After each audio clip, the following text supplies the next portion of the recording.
Sa number 2, mga pumuluyo nagbuligay para tigayon nga ma-rescue ang mag-utod nga ginanod sang baha sa banwasang Binalbagan. Ma-report si Sheila Hilera Braga.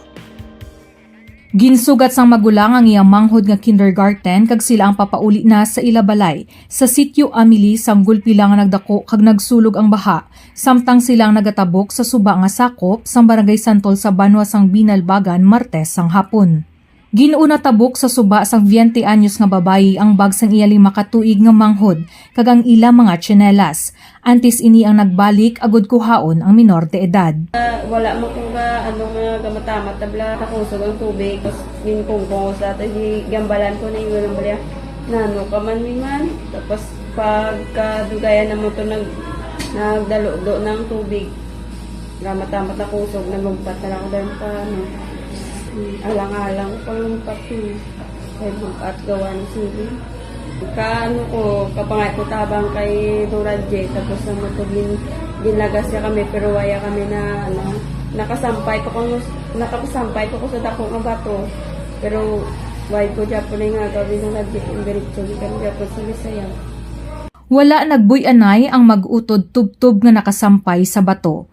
Pero bangod sa makusog nga bulyada sang baha, ginaanod sila mga 300 kilometros ang kalayuon, antes nga na-rescue sa mga pumuluyo kag tanod. Ginsiling ni punong Barangay Roger Dorimon sang Barangay Santol nga may masobra pulo na ka mga persona ang nagkalaanod sa amo nga suba.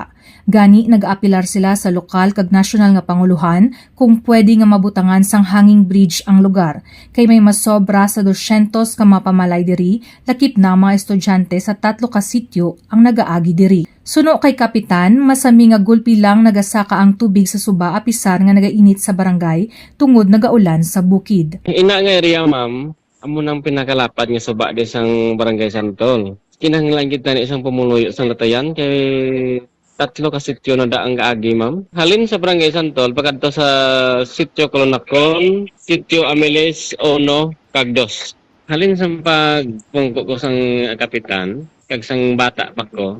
Pag na nakagi na butangan. Hindi ni nga first time. I think sobrang grupo ulo ka tao na halin sa pagkatubuan ko sa buot di. Mamo nang ginayog gobyerno tani mabuligan kay nga nang ira sang barangay hindi kaya sa mga hanging bridge. Ewan sa maplaster ko dra mga kahoy-kahoy or kawayan lang base bala maaksidente naman ha. Kaya ang kalaparon sa suba ka sobra 200 meters. Gincheck sa health center sang barangay ang mag-utod kagyara na sila sa maayo nga kahimtangan.